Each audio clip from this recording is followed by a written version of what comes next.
வணக்கம். சமீபத்துல அரசு நலத்திட்டங்கள்லயும் நம்ம அன்றாட வாழ்க்கையில பயன்படுற விதிகள்லயும் ஏகப்பட்ட மாற்றங்கள் வந்திருக்கு. அதையெல்லாம் பத்தி ரொம்ப தெளிவாவும் சுருக்கமாவும் தெரிஞ்சுக்க இந்த தொடுப்புக்கு உங்களை வரவேற்கிறேன். சரி, வாங்க நேரடியா விஷயத்துக்கு போவோம். இப்போ செய்திகள்லயும் சரி, சோஷியல் மீடியாவிலயும் சரி, 3000, 5000, 12000னு பலவிதமான தொகைகளை பத்தி ஆளாளுக்கும் ஒண்ணு பேசிட்டு இருக்காங்க.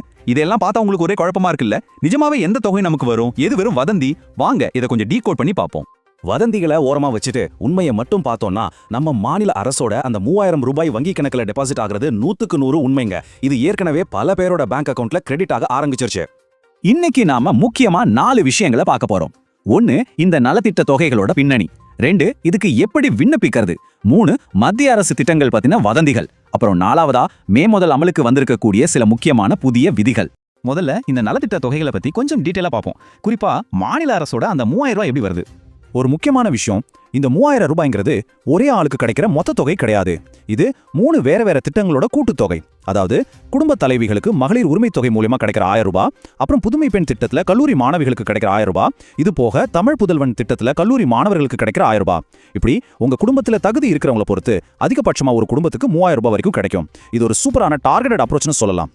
மாணவர்களுக்கான இந்த 2 திட்டங்களையும் கொஞ்சம் கவனிச்சு பாருங்க. புதுமை பெண் திட்டம் கல்லூரி மாணவிகளுக்கும், தமிழ் புதல்வன் திட்டம் மாணவர்களுக்கும் ஆனதுன்னு நமக்கு தெரியும். ஆனா இதுல ரொம்ப ஸ்ட்ரிக்டான ஒரு ரூல் இருக்கு. அது என்னன்னா, அவங்க 6ஆம் வகுப்புல இருந்து 12ஆம் வகுப்பு வரைக்கும் முழுமையா அரசு பள்ளியில மட்டும்தான் படிச்சிருக்கணும். இதுதான் இதுல ரொம்ப ரொம்ப முக்கியமான தகுதி. சரி, அடுத்த பகுதிக்கு வருவோம். இந்த மாநில அரசு திட்டங்களுக்கு யாரெல்லாம் தகுதியானவங்க, இதுவரைக்கும் பணம் வாங்காதவங்க எப்படி விண்ணப்பிக்கலாம்னு பார்க்கலாம். மகளிர் உரிமை தொகைக்கான தகுதிகள் என்னென்னு கொஞ்சம் கிளியரா சொல்ல கேட்டுக்கோங்க. முக்கியமா இந்த லிமிட்டுக்குள்ள நம்ம இருக்கணும். 21 வயசுக்கு மேற்பட்ட பெண்ணா இருக்கணும். குடும்பத்தோட ஆண்டு வருமானம் 2.5 லட்சத்துக்கும் கீழே இருக்கணும். நிலத்தை பொறுத்த வரைக்கும் 5 ஏக்கருக்கு குறைவான புஞ்சை நிலம், அப்படி இல்லைன்னா 10 ஏக்கருக்கு குறைவான நஞ்சை நிலம் மட்டும்தான் இருக்கணும். அப்புறம் வருஷத்துக்கு உங்க வீட்டு கரண்ட் பில் 3600 யூனிட்டுக்குள்ள இருக்கணும். சொந்தமா கார் மாதிரி எந்த கனரக வாகனங்களும் இருக்கக்கூடாது. இந்த கண்டிஷன்ஸ் எல்லாம் ரொம்ப ரொம்ப முக்கியங்க.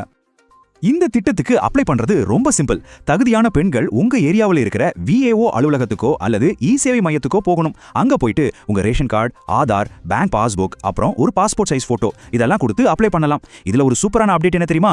புதுசா கல்யாணம் ஆனவங்க, புது ரேஷன் கார்டு வாங்கினவங்க கூட இப்போ இதுக்கு அப்ளை பண்ண முடியும். இது நிஜமாவே ஒரு நல்ல வாய்ப்பு. ஸ்டூடெண்ட்ஸுக்கு ப்ராசஸ் இன்னும் ஈஸிங்க. புதுமை பெண், தமிழ் புதல்வன் திட்டங்களுக்கு அப்ளை பண்ண நீங்க எங்கேயும் அலையவே வேண்டாம். நேரடியா உங்க காலேஜ் மேனேஜ்மெண்ட் கிட்ட கேட்டாலே போதும். உங்க 10ஆம் வகுப்பு மற்றும் 12ஆம் வகுப்பு மார்க் ஷீட், 6ஆம் வகுப்பில் இருந்து 12ஆம் வகுப்பு வரைக்கும் கவர்மெண்ட் ஸ்கூல்ல படிச்சதுக்கான சர்டிபிகேட், அப்புறம் ஆதார், பேங்க் பாஸ்புக் இதையெல்லாம் காலேஜ்லயே கொடுத்து ரொம்ப சுலபமா அப்ளை பண்ணிடலாம். ஓகே, இப்ப 3வது பகுதிக்கு வரலாம். மத்திய அரசு திட்டங்கள் பத்தி உலா வர்ற வதந்திகள், எது நிஜம் எது சும்மா யூகம்ங்கிறத பத்தி பார்ப்போம். மத்திய அரசோட பல மானிய திட்டங்களை ஒன்னு சேர்த்து ஒரேடியா 12000 ரூபாயை நேரா மக்கள் அக்கௌண்ட்ல போட போறாங்கன்னு பெரிய அளவுல ஒரு நியூஸ் பரவிட்டு இருக்குல்ல. ஆனா நாம இங்க ரொம்ப தெளிவா புரிஞ்சுக்க வேண்டிய ஒரு விஷயம் இருக்கு. இது வரைக்கும் எந்த அதிகாரப்பூர்வ அறிவிப்பும் கிடையாது. இது வெறும் அரசியல் நோக்கர்களால சொல்லப்படுற ஒரு யூகமும் தேர்தல் வியூகமும் தானே நம்ப தகுந்த வட்டாரங்கள் சொல்றாங்க. சோ நாம ரொம்ப நியூட்ரலா இதை பார்க்கணும். இதே மாதிரிதான் பிஎம் கிசான் திட்டமும். விவசாயிகளுக்கு இப்போ வருஷத்துக்கு 6000 ரூபாய் கொடுத்துட்டு வராங்க. இந்த தொகை சீக்கிரமே 8000 ரூபாயா உயரலாம்னு ஒரு பெரிய எதிர்பார்ப்பு இருக்கு. ஆனா ஒரு விஷயம், இந்த நிதியை எந்த பிரச்சனையும் இல்லாம தொடர்ந்து வாங்கணும்னா விவசாயிகள் அவங்களோட இகேஒய்சி, அதாவது டிஜிட்டல் அடையாள விவரங்களை சரியா அப்டேட் பண்ணி வச்சிருக்கிறது ரொம்ப ரொம்ப அவசியம். நிறைய பேருக்கு ஒரு பயம் இருக்கும், எலெக்ஷன் முடிஞ்சதும் இந்த திட்டங்கள் எல்லாம் நின்னுடுமா அப்படின்னு. ஆனா கவலைப்படாதீங்க. எந்த கட்சி ஆட்சிக்கு வந்தாலும் சரி, தேர்தல் முடிவுகள் எப்படி இருந்தாலும் சரி, பொதுமக்களுக்கான இந்த நலத்திட்ட உதவிகள் கட்டமைப்பு ரீதியா தொடர்ந்து வழங்கப்படும்னு தான் தகவல்கள் சொல்லுது. அதனால இதுல பெருசா பயப்பட தேவையில்லை. சரி, நலத்திட்டங்களை பத்தி நிறைய பார்த்துட்டோம். இப்போ 4வது பகுதிக்கு வருவோம்.